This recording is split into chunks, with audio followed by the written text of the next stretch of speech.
Good morning, everybody. You are listening to Rejuvenation with Eve Harrow on the Land of Israel Network.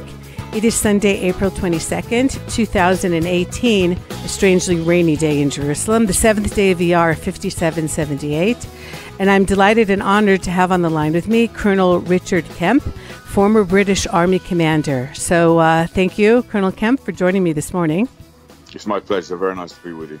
And I understand that you are in Israel. I understand that because my son met you last week. So you were here then. I was in the Yeshiva Gush Etzion, and now I'm in Tel Aviv. That's wonderful. So what brings you to Israel? Well, I have had various meetings and briefings over here, and I've also been observing the violence on the Gaza border over the last weeks. Can you give us your opinion? I can give you my opinion of Israel, which is it's a fantastic country that I come to as frequently as I possibly can. And my opinion on the violence on the Gaza border is that this is just, despite the fact that Hamas have painted this as so-called peaceful demonstrations, what it is, it's another tactic that they're using in their overall strategy to not to defeat Israel, because they know they can't do that, but to vilify Israel and isolate Israel and have Israel condemned in the world community by creating violent situations in which Israel can be portrayed as illegally killing innocent women, children and men, which of course is not the case. But Israel has no option really other than to respond in the way that it does to attempts to break into its border. We woke up this morning to the news that yesterday one of the, what they call the engineer, the Mehandes of Hamas, was killed in Kuala Lumpur. What are your feelings about that? Do you see a connection with what's going on in Gaza? Well, I think it's very hard to say. I'm always quite pleased when I hear that terrorists meet their end, because, of course, it's yet another terrorist who is unable to kill innocent people. And Hamas, of course, are their whole goal really is to kill innocent people and have their own people killed. Quite an incredible situation, really, where people who portray themselves as a government and as an army to defend their people, actually, it's the first time in history, really, that they have actually wanted their own people to be killed by their enemies. In other words, by Israel. So yes, I don't know about any connection, but I think it's a good thing when a terrorist is killed. So for those of my listeners who aren't aware of your record here in the Middle East, can you just give a minute or so on your experience? You're not just here, your experience with terrorists is not just observing what's happening here in Israel, but actually much, much deeper. Could you just fill my audience in a little bit on what you've been doing for the past few years? Well, I'm a very old man now and retired from the British Army, but I've spent 30 years in the Army, and most of that 30 years was spent fighting terrorists, and that includes terrorists in Northern Ireland. I did a large number of operational tours in Northern Ireland fighting Republican terrorists like the IRA, which actually in many ways bears quite a close similarity with the methods and tactics of Hamas and of Hezbollah, and indeed Palestinian terrorists and the IRA did at one time share their expertise between each other. And of course the IRA gained munitions from here in the Middle East. But also I've been involved in fighting Islamic terrorism in both in intelligence terms, when I was the head of international terrorism intelligence in the Prime Minister's office in London, and also in fighting terrorism in Iraq and in Afghanistan. And was Israel helpful to you during those years? Extremely helpful in every respect. And, Israel and Britain have got a patchy relationship. Yes. Going right the way back to before the creation of the modern day state of Israel in 1917, when Britain announced its Balfour Declaration. In other words, the not only British but international support for a Jewish homeland in the land of Palestine, as it was then known. But then, over the years, we did some pretty bad things in relation to Jews in Palestine and then the state of Israel. But on the whole, today we have a very close relationship with Israel. And in my experience, we have gained a great deal of benefit from Israeli intelligence. British lives have been saved in London, in Afghanistan, in Iraq and elsewhere by Israeli intelligence. Israeli battlefield medical technology has saved British soldiers' lives. And Israeli counter-bomb technology and drone technology have also not only saved lives but made our forces more effective.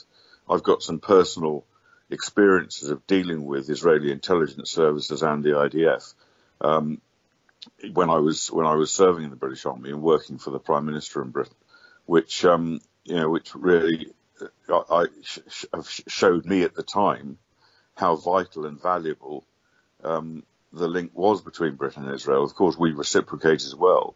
But I think Israel is a very, very good friend to Britain, and I hope we continue to be good friends to Israel.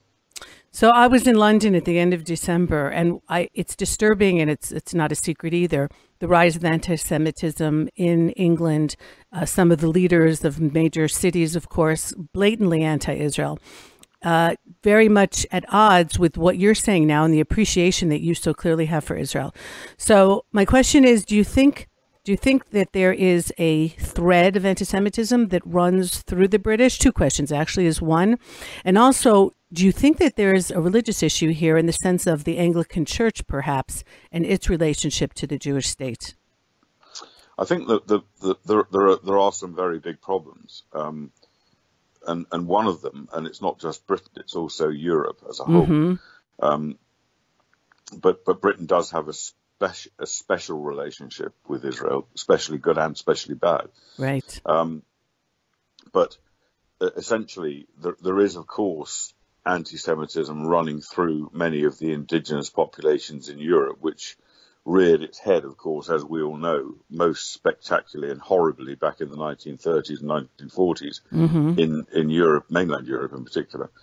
Now that I think has died away to a very large extent. It's still there. There are still strains of anti-Semitism among the indigenous population. But one of the reasons Britain was in many ways made some very bad decisions about Palestine and Israel. In other words, when for example, when Britain severely restricted the number of Jews able to leave Europe, fleeing from anti-Semitism there and come to live in this land, was because of the intense pressure placed upon Britain by Arabs, because they simply didn't want Jews coming back to their homeland. And Britain succumbed to that pressure for a number of reasons, including, of course, economic reasons. And it's been Britain's relationship with the Arabs that has helped shape those occasions when Britain has really had a bad relationship with Israel and with the Jews here. And I think, it's not an exaggeration to say that had Britain not been pressured by the Arabs to not allowing Jews to come here in the 1930s and 1940s, then perhaps hundreds of thousands of lives, possibly even millions of Jewish lives would have been saved that were extinguished in the Holocaust. By no means all of the 6 million or more who were killed in the Holocaust, but certainly a significant proportion might have been saved if they'd been able to come here. So there was that horrendous strain of anti-Semitism. There was the need in British eyes to pander to the Arabs, but that's now been, I think that's been possibly even overtaken by the rise of a very large proportion of Islamic population within the UK, and Muslims generally are brought up, and obviously there are some that it doesn't apply to, but I think it applies to the majority. They're brought up to despise Israel and see Israel as illegitimate, and in many cases they're brought up to hate Jews as well. And it's that which I think is responsible for the majority of anti-Semitism that exists in Britain today. And it's not just the anti-Semitism of the Muslim populations in Britain, but it's the perceived need by British political parties, particularly on the left in Britain, to appease those Muslims and to side with them, and therefore to basically to take against Israel and against Jews. And so I think that is the biggest problem we face in Britain today. Hmm. So there's a policy is being shaped by a fear of intimidation or a fear of terrorism on British soil? Well, I think it's those two things, but probably even more so by the electoral power of Muslims. Of course, the Hmm. left in particular or the Labour Party in particular, attracts Muslim votes in Britain. Now, that again, it doesn't apply to every Muslim, of course, Right. because there are many Muslims who are supporters of the Conservative Party. But on the whole, I think Muslims tend to coalesce in Britain around the Labour Party, and it's looking for their electoral influence, in other words, their votes, that has led the Labour Party to its, I think, extremely bad anti-Semitism that exists today, and that is encouraged by the current Labour leader. Hmm. So, Colonel Kemp, what is it about you that has you see the truth, that has you see the value of a close friendship with Israel, what the Jewish state does for England? Why am I interviewing you? Because you're so different than everybody else. Well, I would say, first of all, I'm not that different to many other people, and just obviously the majority of people in Britain take their view of Israel from the BBC and from other Hmm. news outlets. And many British and European and Western and generally international media have succumbed to what is in fact the world's greatest slur campaign in history Right. against Israel. And many media outlets are institutionally anti-Israel. They almost can't help being so. Um, and of course, Because because well, I mean it's everyone has because choices to make. yeah, of course they do, but it's partly because of the effectiveness of this anti-Israel slur campaign, which was started by the Arabs and has been taken up by politicians, international organisations, human rights groups, and media around the world. And Hmm. it's partly that. It's partly, and I don't want to go into a massive explanation of this, Right. but I don't want to bore your listeners. But I think one of the problems is in Britain and in other European countries is post-colonial guilt. Um, and they pander to other cultures, and it comes back again to this the quite common hatred of Israel and of Jews by many Muslims in Europe, and again it's partly the media pandering to them. But Hmm. back to my point, I think most British people are influenced by the media. They've never been to Israel. They know nothing about Israel. They know Right. only what they see in the media, and therefore their opinions are biased on the basis of media bias. Now, many people I know in the army, in the armed forces, either serving or retired now, have a different story, because although they probably in most cases don't have direct contact with Israel, what they do have in common with Israel is fighting the same kind of enemy. Because, of course, I mentioned IRA terrorists are similar to Hmm. um, Islamic terrorists that Israel faces, but also the most British soldiers in recent years have fought Islamic terrorism in Iraq and in Afghanistan and elsewhere in the world. Right. And so they have a much greater understanding of what the reality is, of why the IDF operate as they do. And they therefore support and sympathise with Israel and with the IDF. And they themselves use the same tactics as Israel uses against terrorists. They don't see, as the media tries to portray, Israel as being uniquely awful in this circumstance, because Israel is not uniquely awful. Israel is simply using the same tactics as the rest of us use, which we have no choice other than to use against this form of terrorism. So I think what I'm saying is I'm not unique, but I think I'm one of perhaps a few people in Britain who and in Europe who is prepared to stand up and express our views. Hmm. And one of the reasons I do that is because I know exactly how much I personally and the UK, my country, owes to the state of Israel and how great a friend Israel is. And in the same way as I would never stand by and watch and listen to British soldiers being vilified and attacked by the international media or human rights groups or international organizations or politicians, I wouldn't do that to Israeli soldiers either. And I feel a need to play my small role in sticking up for them in the media. Would you say that your personal religious beliefs also play a part in your feelings towards Israel? Well, I'm a Roman Catholic, Hmm. and obviously my morality and my sense of right and wrong is influenced by my religion. But I know there are people, plenty of people I know actually, who would call themselves Christian Zionists, who really support Zionism because their religion persuades them to do so. I don't see myself in that light. I am a Zionist and I am a Christian. I don't see myself as a Christian Zionist. So in general terms, yes, I suppose my religious views have shaped my morality and therefore shaped my understanding and the need to stick up for what is right against what is wrong. But it's not really for me a religious issue. Mm-hmm. So you've gone on record more than once as saying that the Israeli army is the most moral army that you think has ever been in history. Why is that? Well, I think that the IDF is an extremely moral army, and I think that they share a morality with, and it's of course based to a large extent on Judeo-Christian values. They share a morality with armies like the British Army and the US Army. I think, if anything, the accusations levelled against the IDF for committing war crimes and crimes against humanity and for callously killing innocent people, I think, if anything, it's the opposite of the truth, because there are two reasons why I think that they are very, very strong in their morality and their attitude to killing. And one is that unlike in the British and the US Army and many other armies, the IDF is not a volunteer army.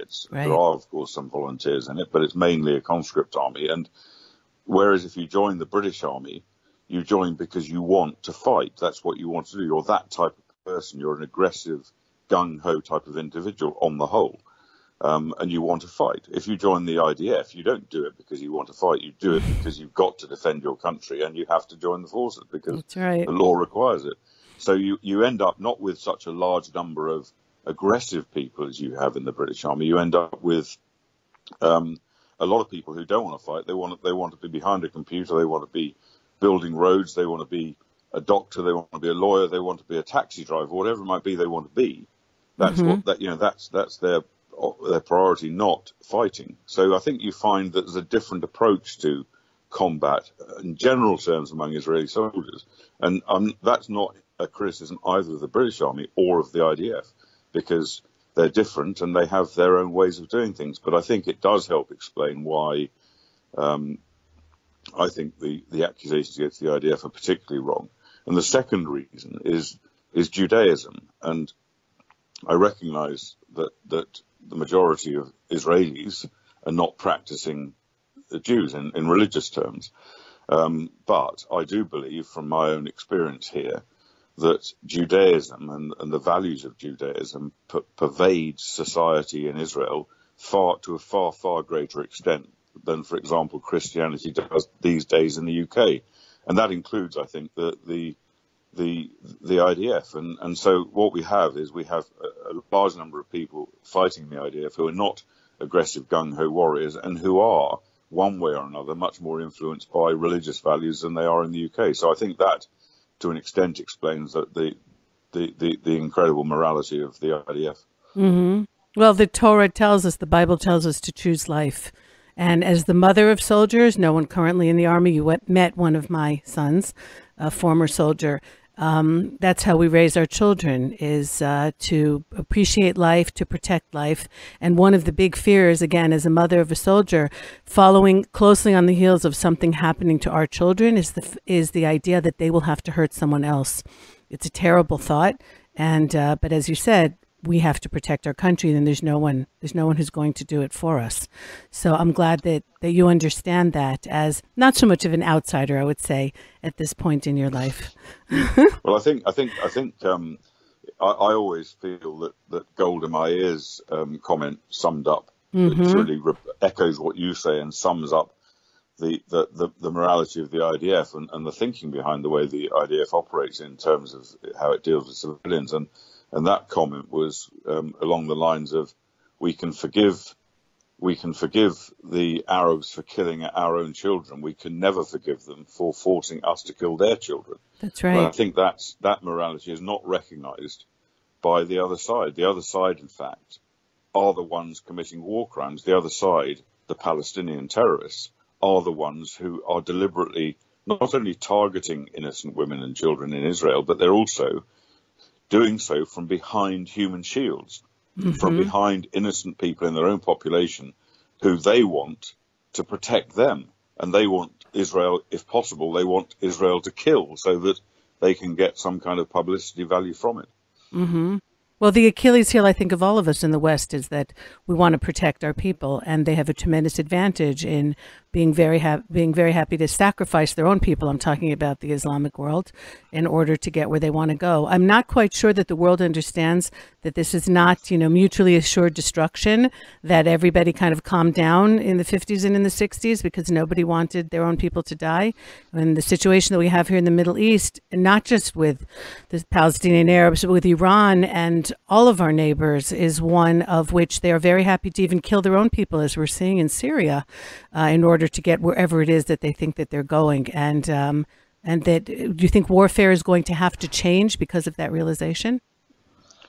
Well, I think one aspect of Israel's world is changing, which is that the rise of Iran, and we've seen, and largely as a result of, or certainly supported by President Obama's efforts, we've seen Iran develop its imperial aggression around the region to an almost unprecedented level, to the extent that they now have very strong presence and very strong influence in Iraq, in Syria, in Lebanon, and in Yemen, where they've been precipitating a civil war within Yemen, and also targeting Saudi Arabia.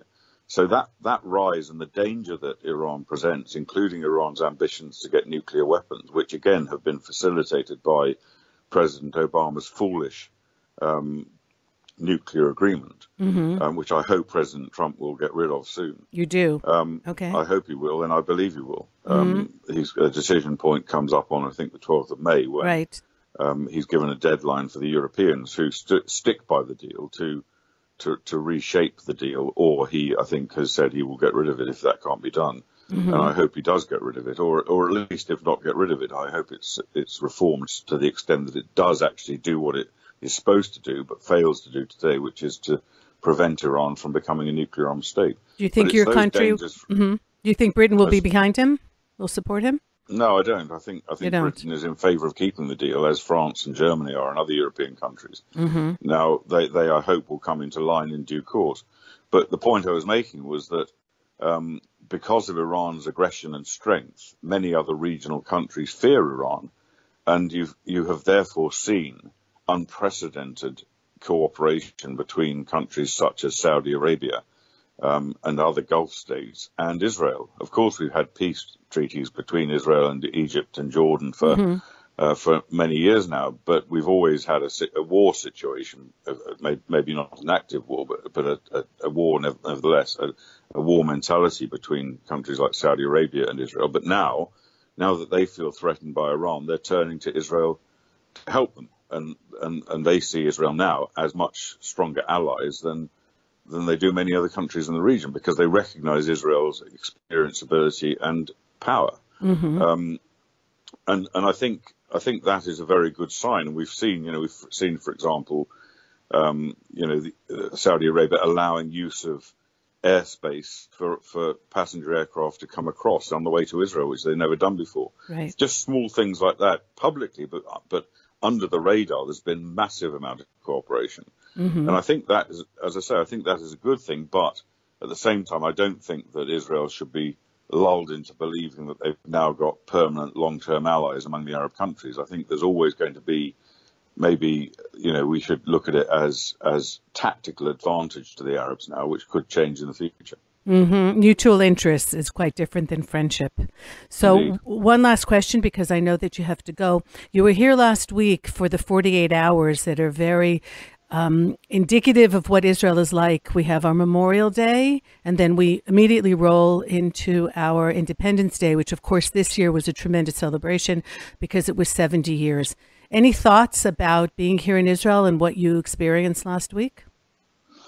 Yes, I have actually been here previously on those incredible days. And I think it struck me last time, and probably even more so this time, because of the significance of the 70th anniversary of the recreation of the State of Israel, that there is such incredible and palpable feeling for Israel's fallen soldiers, and of course for civilians who were killed as a result of terrorist action and police, etc., which it reflects the immediacy of the conflict, I think, that Israel faces, and the way it touches such a large part of Israeli society. And I myself was driving at 8 o'clock on the eve of Memorial Day, and like every other motorist on the road, stopped my car and got out and stood by the car when the siren sounded. Mm-hmm. And that's something that you don't see these days in the West. In Britain, after the First World War and immediately after the Second World War, you saw some similar action. You saw everything sort of freeze at the equivalent day and hour in the UK, but you don't today. So I think that's one thing that that we can see is the incredible appreciation of Israeli soldiers on Memorial Day and others who have been killed in either battle or in terrorist action. Mm-hmm. And I think it's such an important thing that respect is shown for people whose lives have bought continued safety and security of the Israeli state, and also, of course, the continuing prosperity of Israel. And then, people often comment on it. It is quite a phenomenon to see the transition from Memorial Day into the Independence Day, the 70th anniversary of Independence Day, and that again is an incredible thing. The joy and the real festive spirit of so many people in this country who, I think, in a way that you don't see celebrated. Of course, Britain doesn't yet have its Independence Day. We're hoping soon to have Independence Day from the EU when we get out of the EU. But the US, of course, does have its Independence Day, and many other countries have their Independence Day from Britain. Mm-hmm. So we're quite conscious of that. But I think it's in a way it's more fervent perhaps than in any other country, and that's, I think, is again because Israel recognizes the dangers and the threats to itself, and I think people can see and appreciate the incredible achievements that this country has made in that 70-year period. I think it's actually unparalleled in history that a country has emerged from non-existence, certainly non-existence for 2,000 years, to an extremely successful, vibrant, economically, I think, hugely well-performing country, which has given also not only has done so much for itself, an incredible amount for itself in such dreadful circumstances as being surrounded by enemies that want to kill you, but it's also done so much for the world. And again, the people who want to see the end of Israel, the sort of BDS campaigners, boycott, divestment and sanctions campaigners around the world, they themselves are using benefits of Israeli ingenuity and technology in their campaigns against Israel. For example, they're using computers and phones, most of which have components that originated in Israel. They're using medicines that originated in Israel. So even Israel's enemies, which are fighting against it, are still using Israel's ingenuity to survive themselves. So I think it's been quite an experience to be here over this period of time. And I have to say, although, everyone always adds the caveat that Israel is not a perfect country. Well, what country in the world is a perfect country? But Israel is absolutely magnificent country. And I think, certainly it's one of the greatest countries in the world today. Colonel Richard Kemp, my eyes are full.